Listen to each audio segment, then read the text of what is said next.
Hello, everyone. It's John Laughland. I'm the director of Forum for Democracy International. Welcome to this week's forum. My co-host Peter Lavelle and I are delighted to welcome an old friend, Professor Nicolai Petro from the University of Rhode Island, as our guest this week. Nicolai, you're a specialist on Ukraine, both, of course, on the history of Ukraine, but I'm sure also on the current politics of Ukraine. And last week, when Peter and I decided to invite you, the then defense minister of Ukraine had just been sacked, Mikhail Fyodorov. And then in the last 24 hours, it's today, the 22nd of July, he seems to have been reinstated, and the previously sacked defense minister has been replaced by someone else. The question I want to ask you, apart from the reading the runes of this strange danse macabre at the top of the Ukrainian state, I suppose the question I really want to ask you, apart from Fyodorov and Syrsky and Drapati and so on, is do you think that Vladimir Zelensky is really in control of Ukraine? And I ask that because over the years, as this war has dragged on, he has, of course, been abroad nearly all the time. We know it's a proxy war. He has to get the agreement of the people paying him and arming him and so on. But he spends so much time abroad, one wonders how it is possible for him really to be in control of events on the ground in his own country. So whereas in Russia, everybody thinks they understand the Russian political system, Putin decides everything. Is that the case in Ukraine, or is it much more murky? And help us to understand, Nicolai.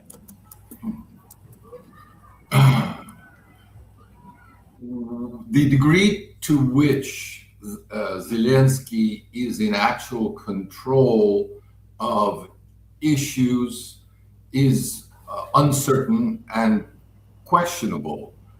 Things are evolving quickly. There are a lot of questions have been raised about his level of knowledge of events on the front, and also about the situation in the country as it is responding to the excesses of the territorial recruitment centers and the increasing violence that they have that they have shown in trying to meet their recruitment quotas. Yeah. But there is no other figure in sight. If there is anyone else that is making decisions or having an important say in the decision-making process in Ukraine, that figure is hidden from all of us. Yeah.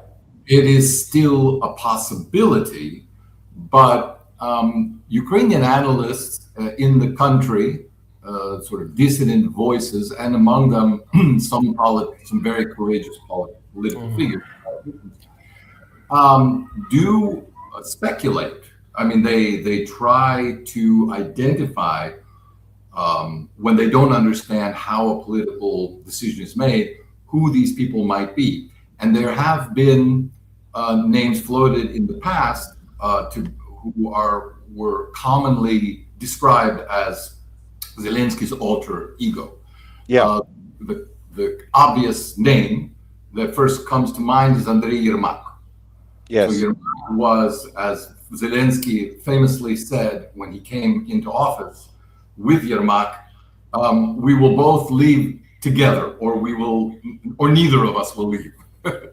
Well, he was forced Zelensky to give up Yermak.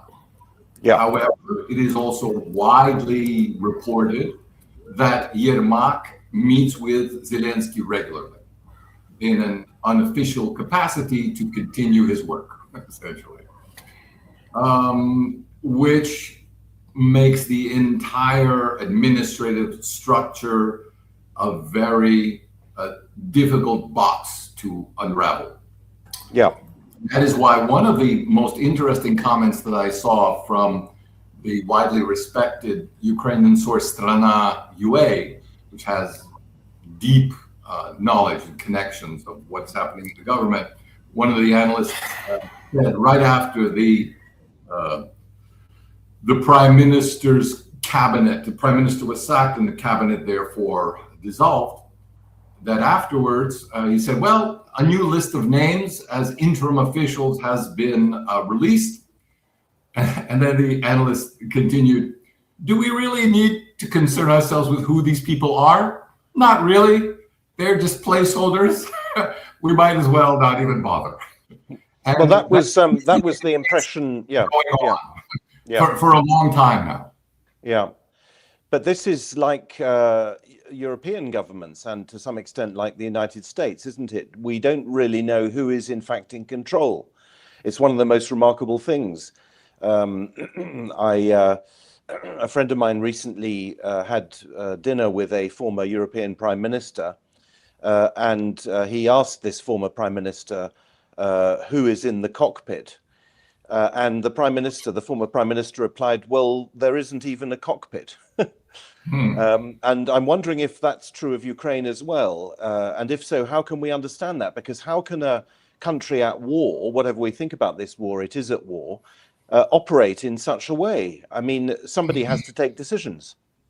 Let me perhaps make an analogy to the United States, because in many respects, we have a dysfunctional presidency. Yes. But as the noted Harvard historian Arthur Schlesinger argued, we also have an imperial presidency. And without, regardless of how dysfunctional the president may be, how much he contradicts himself, and it was hard to imagine that he would contradict, that the president could contradict himself and be so inconsequential and frankly unstable in his policies for so long and so obviously, without and yet the country goes on, and yet life goes on, politics goes on. But what's important to understand in the context of the United States and in the context of Zelensky, where we both have perhaps dysfunctional presidents, is that you are forced by the nature of modern governments to look for a prime cause or a prime causer. And that person is the president. No matter how bad, no matter how awful, no matter how self-contradictory, we all await that person's statements and respond to them. There is no force, there is no political power in either country, in Ukraine, for the reasons you mentioned, for the war and the martial law situation that continues, and the suspension of political activity. As a result of all of that, attention must, perforce, if you want to report on Ukraine, you must report about Zelensky. And when Zelensky makes decisions that appear to be illogical or sort of not easily understood, we are only left to speculate about why. And That's all right. of the speculations are possibly valid. There is the role of external pressures. There is the role of financial magnates and oligarchs who are shifting resources both to Ukraine and out of Ukraine and within Ukraine. There's military industrial interests that span continents that, of course, have an enormous influence on the kind of policies that the government is pursuing. Then we have all the internal factors that I like to focus on, the role of nationalism, etc. And I think it's fair to say this with respect, which is one difference between Ukraine and the United States, that in Ukraine, in addition to all the other political uncertainties, Zelensky and his entourage and his family always do need to keep in the back of their minds that they could become the actual targets of violence themselves. Yes. Should they run afoul of nationalist forces. Yeah. Well, I mean, the contrast or comparison with the United States is very intriguing, isn't it? Because my immediate thought is to say that comparison doesn't hold, because Ukraine was a failed state, I would say, largely failed state even before 2022 and perhaps even before 2014. And what I mean by failed state, but again, you know this much better than I do, I mean that it was indeed then already controlled by its oligarchs. That's what I've always believed about Ukraine. The political the class was just an emanation, if you like, of the various oligarchic factions. And that failed. If it was indeed a failed state, then that has surely only aggravated in the conditions of external invasion.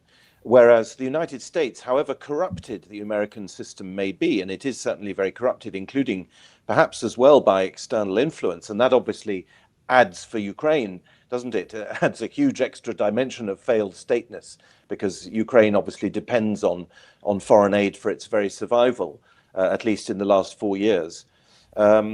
Surely the American system is far more robust. I mean, after all, it's a very old constitution. However disfigured the institutions operate, as they have done for many decades and centuries. Whereas, of course, in Ukraine, nobody could claim that the Ukraine had a robust political system to start with. I have a different definition of failed state. You seem to focus on the oligarchical nature. I believe that oligarchies can function, not optimally, but sufficiently.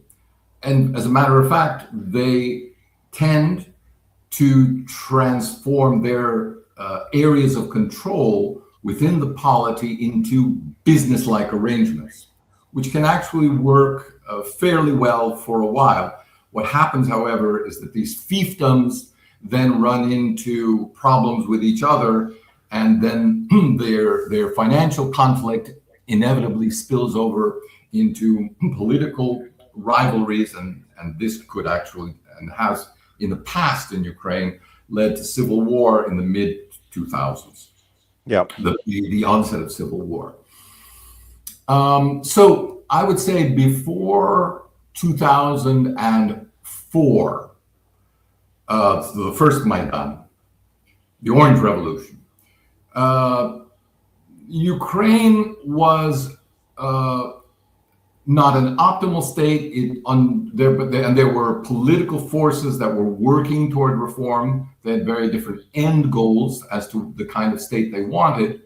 But there was an understanding or an appreciation that oligarchs were necessary to fund whatever political undertaking they wanted to begin, or whatever political reform. Hence, it was more and more the Ukrainian state from a populist state that sought support or saw its source of authority, as the Constitution says, in the people. Their actual derivation of power was from the oligarchs or oligarchical groupings that would gather together to support this or that government. And given the nature of the country, this heavily favored the East, because that was where the industrial base lay. Yes. In the country. So I agree with my colleague who teaches at Dresden and in Berlin, Vladimir Ishchenko.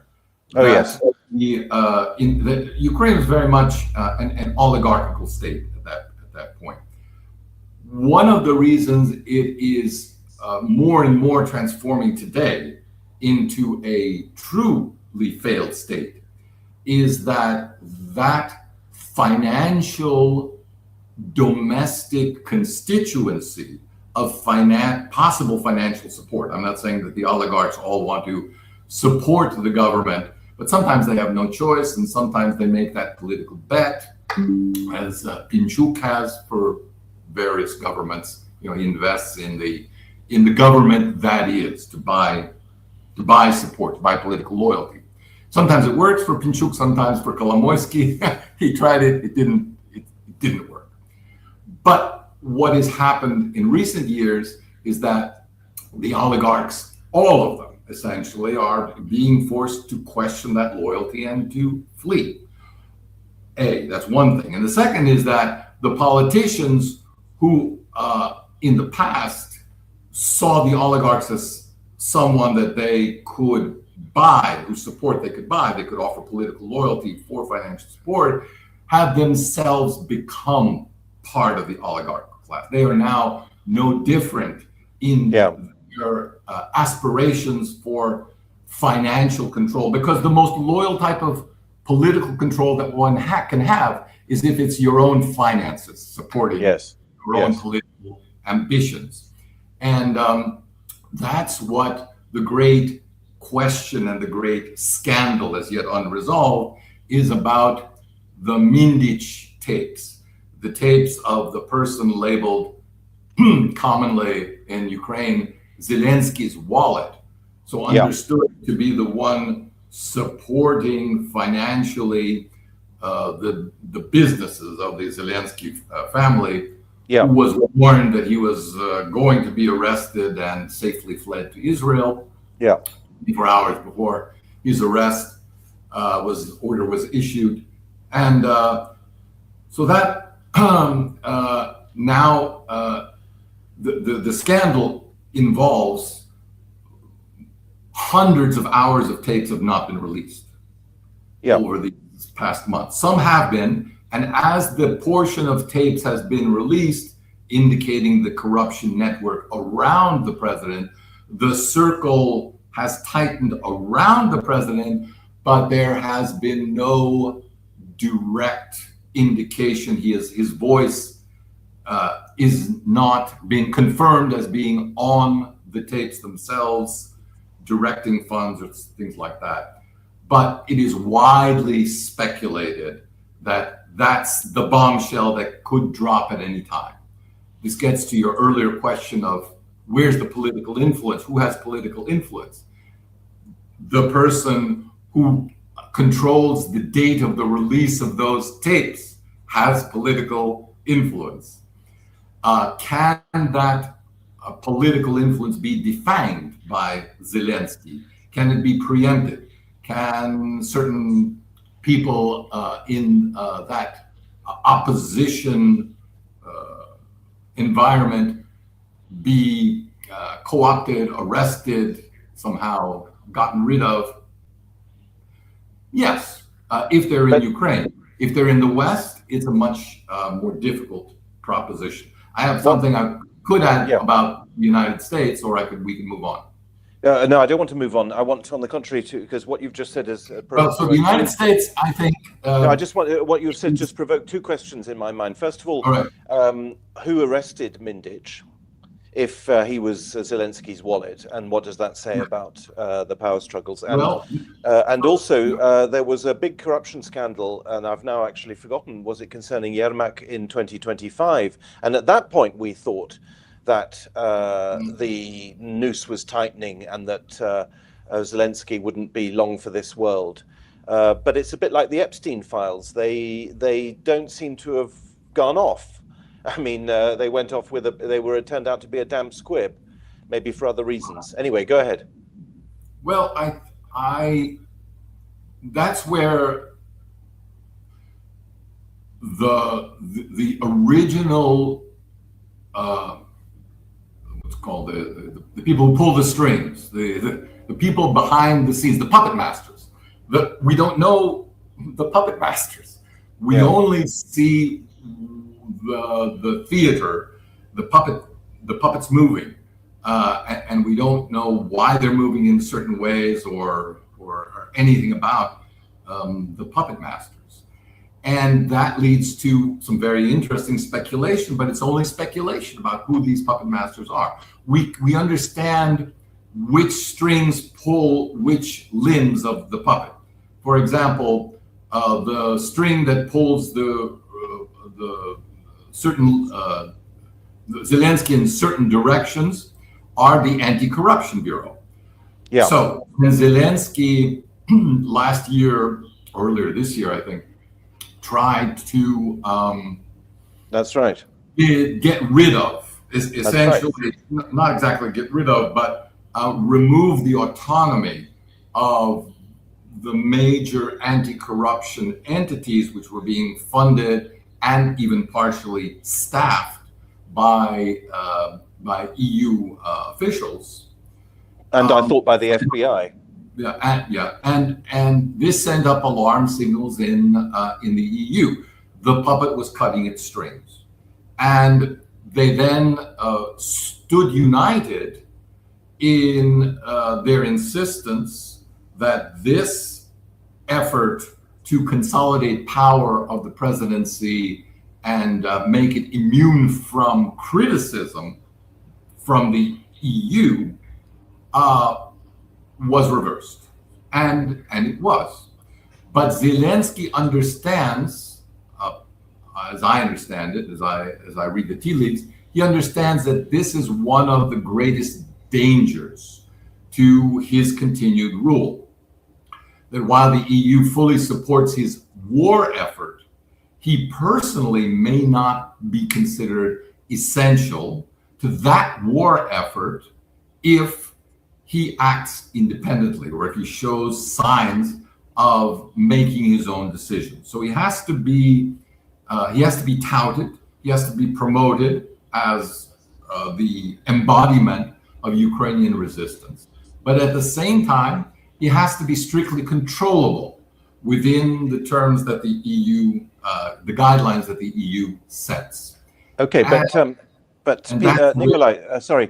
But by the way, I have to say for our viewers that unfortunately Peter Lavelle asked to be excused because of technical issues, which I'm sure those who've been watching since the beginning noticed.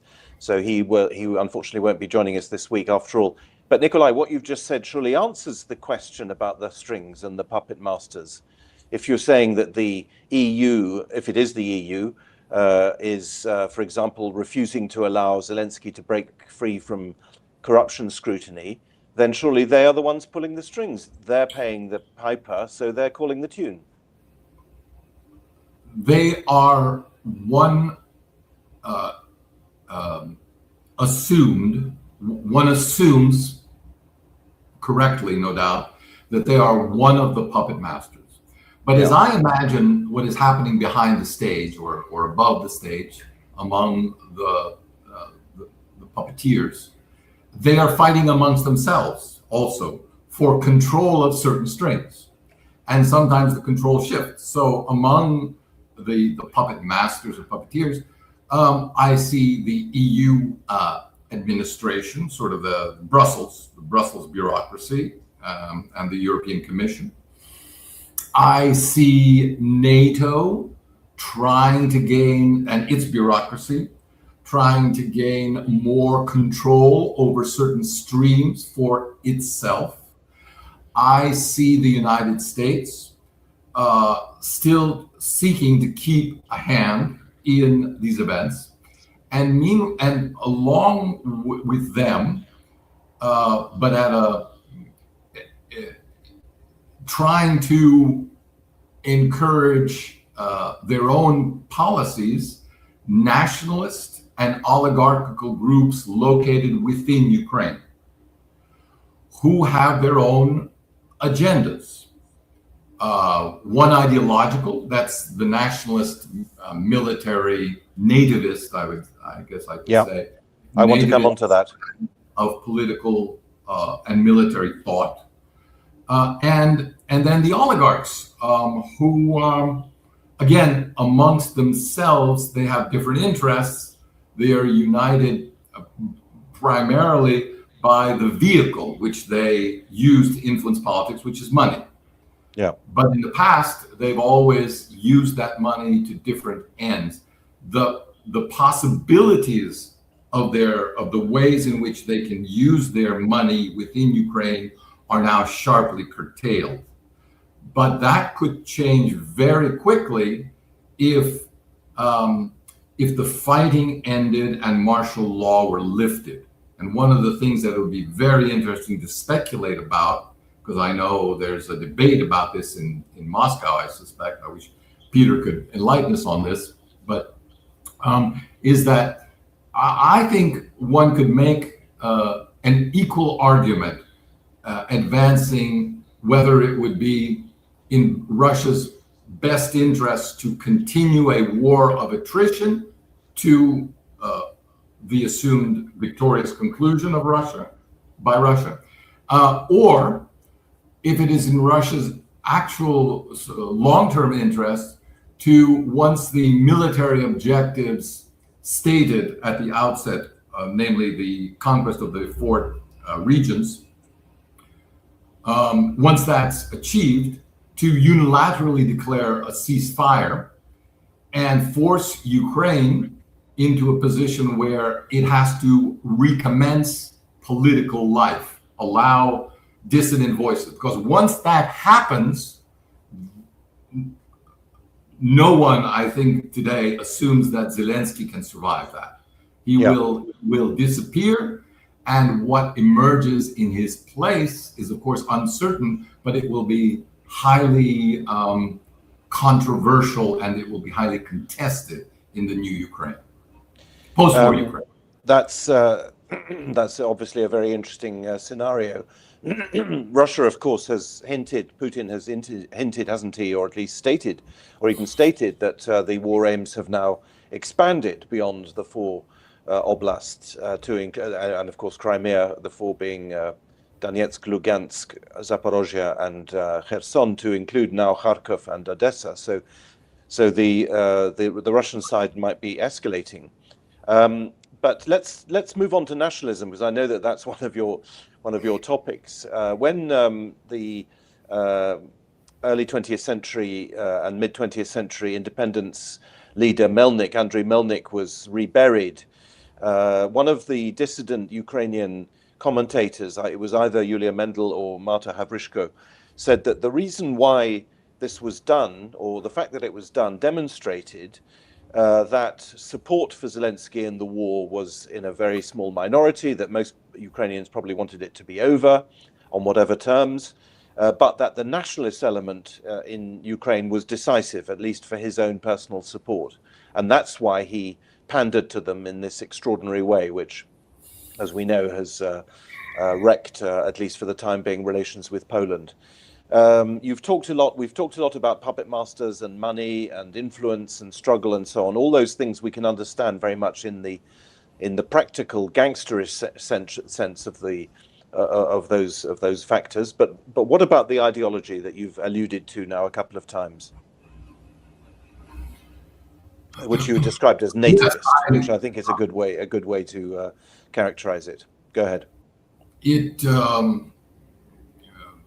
It's as you and those commentators both have described in detail, and we're likely to see more indications of this. So there are the public monumental examples of this, but on a day-to-day level, the impact is no less dramatic and dire. For example, the legal suppression of the Ukrainian Orthodox Church. One that is described by the majority, or still seen by the majority of Orthodox churches around the world, as the true canonical church of Ukraine. It is essentially its assets are being seized, and its head is perpetually on the verge of being deported for being a Russian citizen, which he is not. And there is the outlawing of the public use of the Russian language, which on a regular basis almost, I wouldn't say, well, in terms of what is reported, it's not daily, but I'm sure the incidents themselves are daily. But because of the language ombudsman, the tenfold increase of the public fines for the public use of Russian in any circumstance, really, these days, despite the fact that it remains very widely, very, very commonly used at home and in schools by children who don't understand the silliness of the parents as to why they can't speak the language in school that they speak at home. Yeah. It is creating divisions within society. Now, these divisions are welcomed by true believers of the Ukrainian nationalist cause.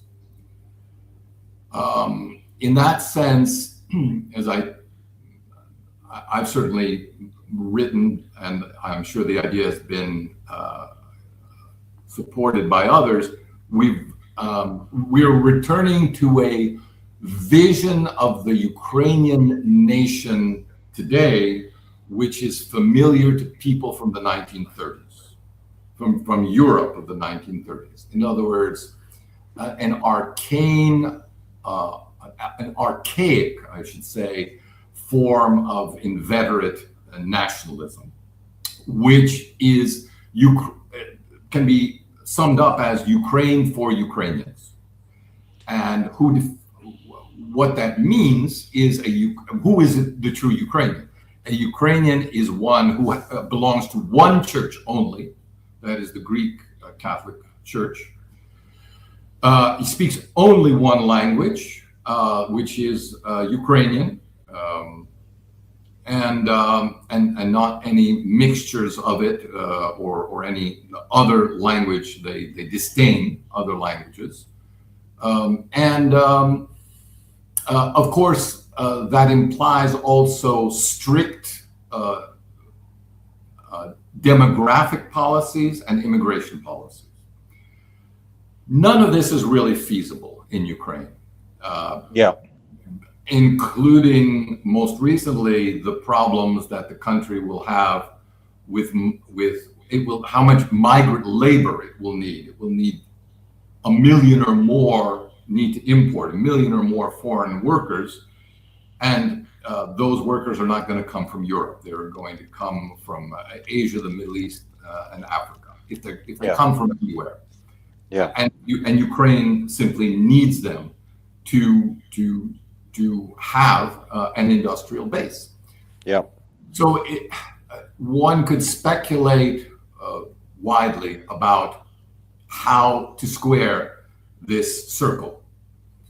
But nevertheless, the argument made by the nationalists is we will win this war, we must win this war, and after the war, we will take our revenge on everyone in Ukraine that supported the aggressor. They will be tried either publicly and humiliated, or and condemned and sentenced, or expelled, both. By the way, this ambition to expel those who are not proper Ukrainians, for example, in Crimea, was already stated by the then Minister of first of nationalities and then of defense, Reznikov, who said hundreds of thousands, I think close to 500,000 people who were quick to adopt Russian passports and give up the Ukrainian citizenship in Crimea would have to be immediately deported, and the rest would have to petition for being permitted to reside in Ukraine, and they would not immediately be given, even if they were allowed to reside, they would not be given civil rights or allowed to vote. So I think that model, which exists from before 2022, the nationalists would like to apply this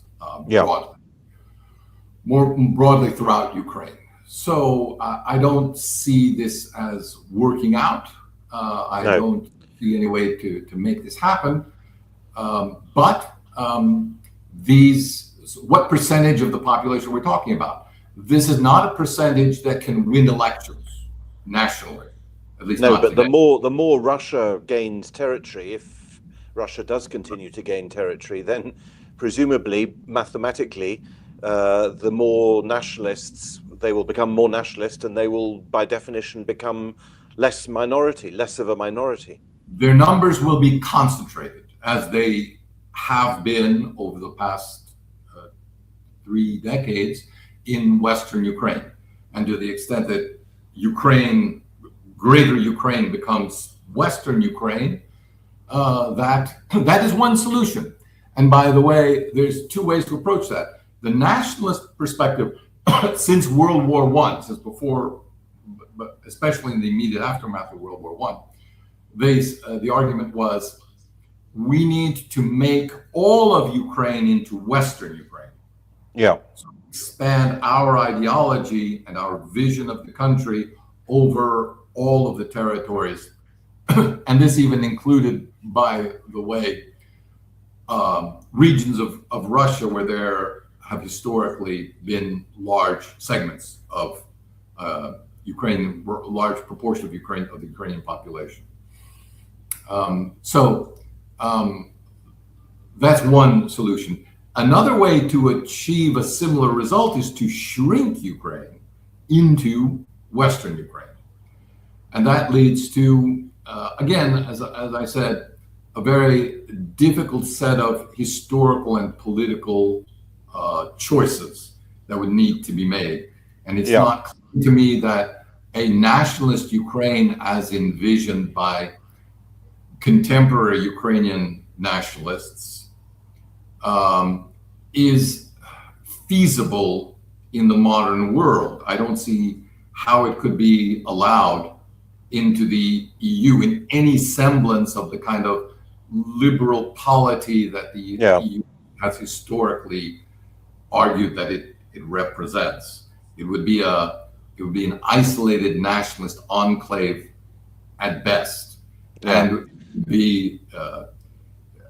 it would be doomed to a poor and agrarian lifestyle, which, by the way, is one that certain Ukrainian nationalist authors during the interwar period have said, that's perfect. That's exactly what we want. We want villages, and we want to be left alone, live our lives exactly as we want, and to get rid of anybody who wants to change. I want to bring you on to the history of Ukrainian nationalism, but before I do, can I offer you a comparison which I think might have some merit? You said it's Ukrainian nativism is like the 1930s. That's obviously a comparison that is very, used very frequently. There's another comparison which, to me as an Englishman, comes to mind when I look at Ukraine, and that is Irish nationalism, because there are many points of comparison between the Ukrainian situation and the situation. And when I'm talking about the situation in Ireland, I'm not talking about the situation in Ireland now. I'm talking about, let's say, 100 years ago, at the end of the 19th century and at the time of the First World War. The first point of comparison is, of course, that Irish nationalists used and were used by the war. They used the war, the First World War, and were used by, in this case, the Germans, the enemies of the British, who armed, for example, the Easter Rising in 1916. So much as today Ukraine is used by external powers in their war against Russia. So to some extent, it's not, of course, the whole story, but to some extent, Irish nationalism became an instrument in foreign policy. The second point of comparison is perhaps more obvious. It's that Ireland, like Ukraine with Russia, Ireland and England obviously had been together for an exceptionally long time. Ireland was a feudal fiefdom of the English king, going back to the end of the first millennium. He was Lord of Ireland in feudal law. So it's a very, very, very long association. And of course, again, as a result of that, again, like Ukraine, the country is English speaking, just as Ukraine is essentially a Russian speaking country, as you've just indicated. And then a final point of comparison, and this perhaps is the most arresting one for me, and I don't want to be rude about the Irish. I have family connections myself in Ireland, like as many English people do, and just as many Russians have family connections in Ukraine. But in its most harsh and extreme forms, Irish nationalism reminds me very much of Ukrainian nationalism, to the extent that it is a nationalism in its extreme forms, I repeat, of resentment. Its only definition is hatred of the English. just as the only definition, as I can see, of Ukrainian nationalism, at least in its extreme form, is hatred of Russia. And they even have a famine. So the potato famine is an evil English operation to genocide the Irish. And the Holodomor, the famines that, as we know, concerned the whole of southern Russia, Ukraine, Kazakhstan, and so on. That's an evil trick by the Russians to genocide the Ukrainians. So I offer that to you as a potential comparison as well. But I'm very interested to hear about your views in the couple of minutes we have left, 20 minutes or so, about the history of Ukrainian nationalism. I'm sure you know the writings of Prince Volkonsky in 1920, who claims that there's no such thing as Ukrainian and that it was all invented after the annexation of Galicia by Austria at the end of the 18th century. And they decided to try to Catholicize these Ruthenians and to give them a nationality which otherwise they would not have had.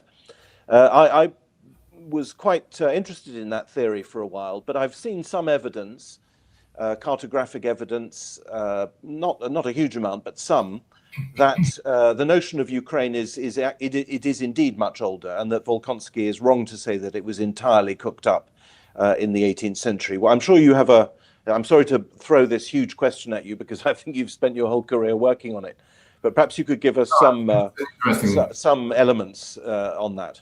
It's a theory that has its own historical life now.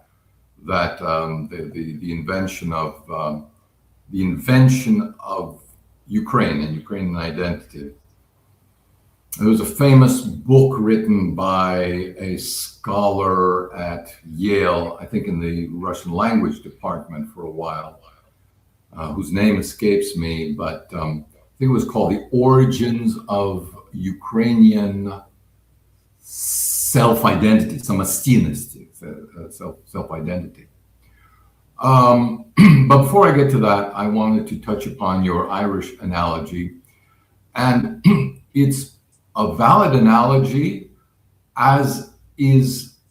which is applicable to pretty much every civil conflict, civil war that has occurred in modern times. Once a nation state begins to consume itself in rivalries, its neighbors understand the opportunity and seek to take advantage. And it has been so in modern times since the early 1800s. I mean, we clearly see it in the American Civil War, the Irish conflict, and subsequent conflicts as they've proliferated through the 19th and 20th centuries. And the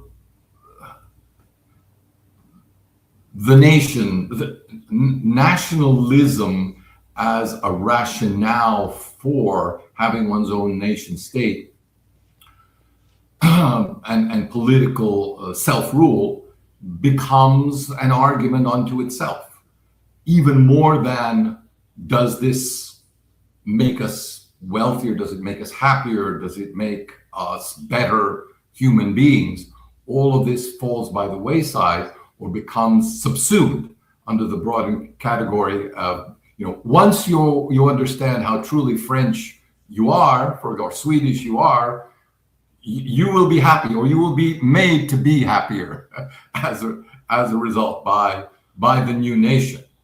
And that begins in turn to justify all of the repressive apparatus of the state to ensure that you are aware of how happy and contented you will now feel yourself to be as an independent nation.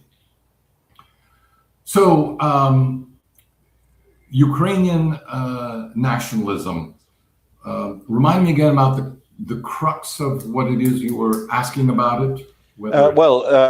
I'm interested in your view that on the claim made by some, case by Volkonsky, that in fact the whole thing was cooked up in Austria, or by Austrian historians in the 18th century after the annexation of Galicia.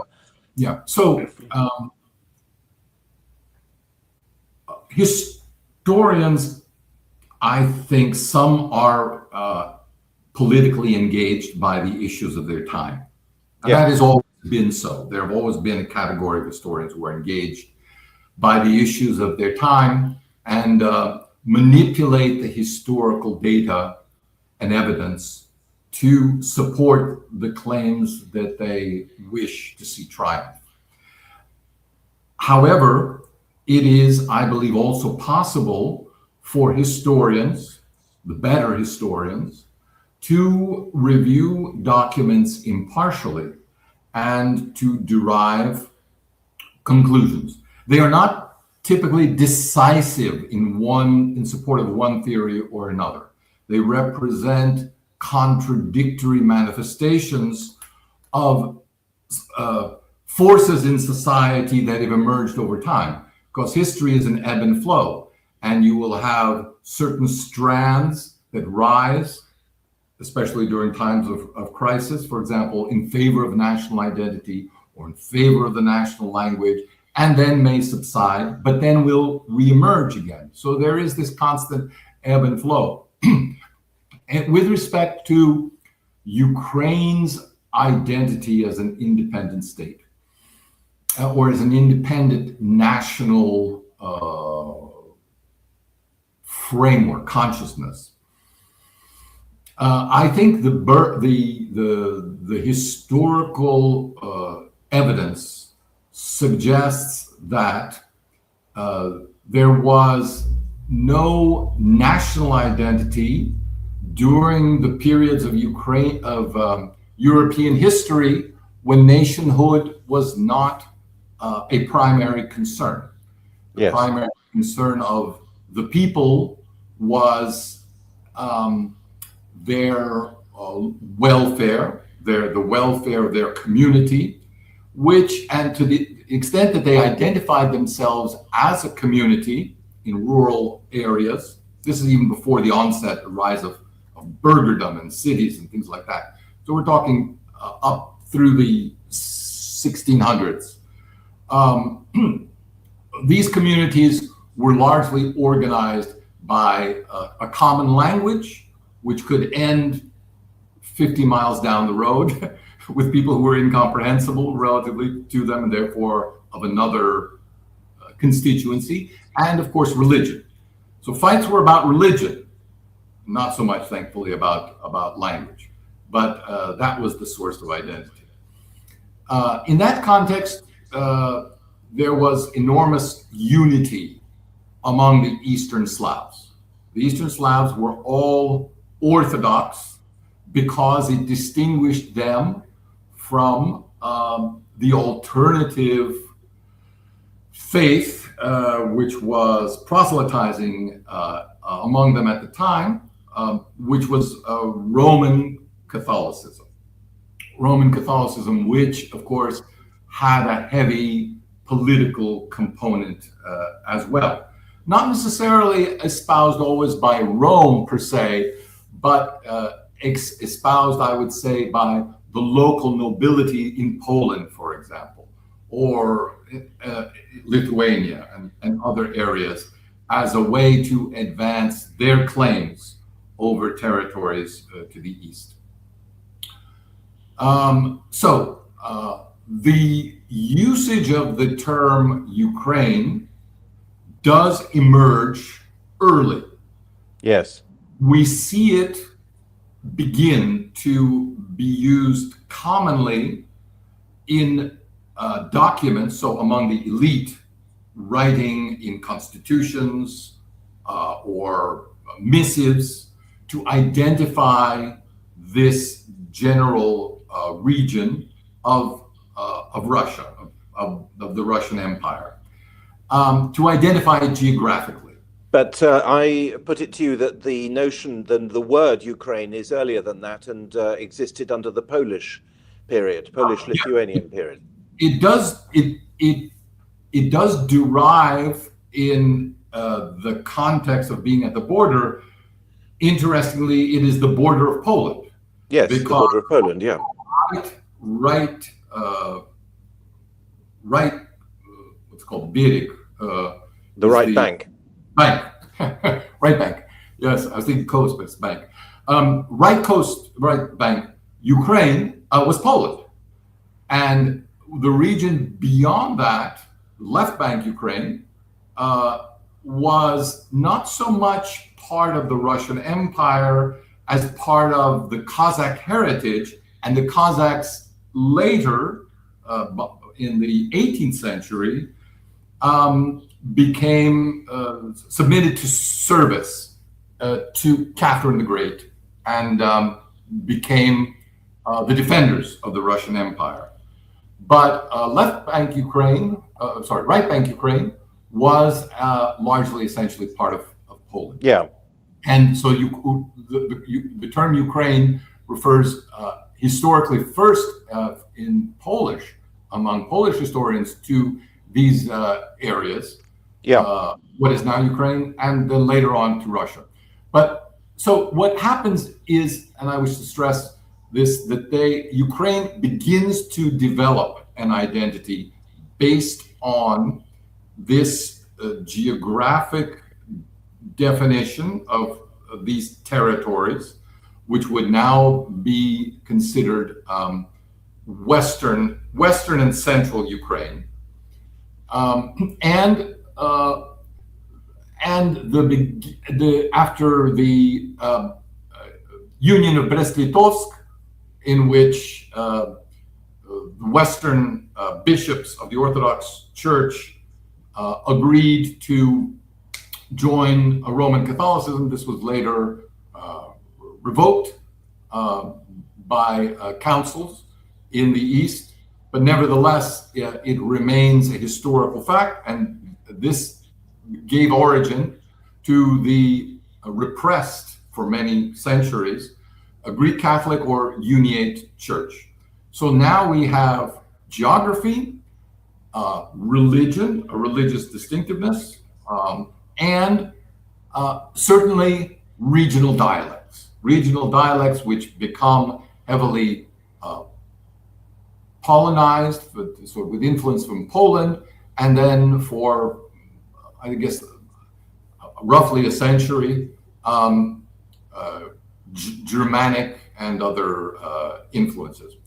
One thing we don't have much of in the Western Ukraine, is we don't have the kind of cities that began to develop in Eastern and Central Ukraine. Of course, the oldest city, Kiev, or the mother of Russian cities, as Nestor, the scribe, put it, was always essentially historically a Russian city, a Russian-speaking city, but as the heartland and the contested area for politics, it becomes essentially also simultaneously the heartland of Ukrainian political nationalism, as well as with a local Russian-speaking population.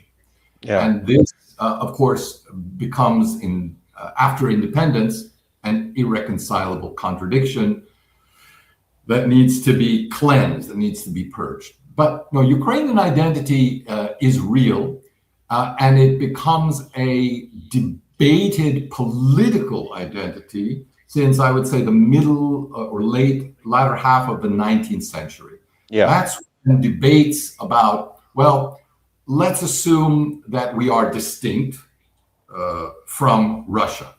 What exactly is our distinction? How much do we want to push this distinction? Yes. And what ultimately type of relationship do we want with Russia and with ourselves as an independent community, with Russia and all of our neighbors? Yeah. And throughout the period up to up to independence, essentially, there are two fundamental views on that. One is we are distinct, but we want friendly relations with Russia. But nevertheless, our autonomy, our independence, our self-identity must be respected by Russia. And the other is, unfortunately, or not, we must establish our self-identity in conflict with Russia. In other words, it's either them or us. Yeah, and sure. This becomes the mantra of the Ukrainian nationalists of the 1930s It has to be us, which means war with Russia to its demise is inevitable. We've just got a few minutes left, Nicolai, and I'm going to ask you a last historical question, which might seem a bit detailed, a bit obscure, a bit recondite to our listeners, but which I think ties in, I hope anyway, to what you've just said. Whatever happened to Ruthenians? Yeah, Ruthenians, yes. Well, where have they gone? I mean, Volkonsky would say that Ruthenians, Rusin in the local language, in other words, Russians, are what we now call Ukrainians. Is that your understanding? Because they've disappeared. We never hear of Ruthenians anymore. The name is retained in churches, Carpathian churches in America. And I've met an occasional proud Ruthenian. And in fact, they do not identify as Ukrainians. They identify as a much smaller constituency. And historically, they have been pro-Russian. So their identity is with the historical Russian culture. Yeah, yeah. Rusin means sons of Rus, sons of Rus. Yeah. And Rus, by the way, is not exactly the same thing as Russia. We should remember it is the broader proto-state that is the origin and cradle for Belarus, Ukraine, and Russia today. So they continue to exist, but of course their identity and their literature and their notable cultural figures cannot stand for public office or any sort of publicity with that kind of identity. But we shall have to see what happens again when political life returns to Ukraine at some point. I would have to imagine that all these smaller communities which have existed in Ukraine historically over time, the Romanians, the Poles, the Hungarians, the Lemke, all of these people, and in Crimea as well, many, many nationalities, I doubt that they will accept the idea that they must all sacrifice their local identity for what Kiev defines them as. Yeah. Very good. Well, listen, Nicolai, it's been absolutely wonderful talking to you. I'm very sorry that Peter had to leave us. I'm sure he is very sorry as well. I know he is. But it's been wonderful. We've done a good round. We've gone round the subject. We've started off with the latest developments, and we've gone, I think, fairly deeply into the history, both of the territory and of the national idea. So thank you very much, Nicolai Petro from the University of Rhode Island, and thank you to all our viewers for watching this week's forum. Goodbye.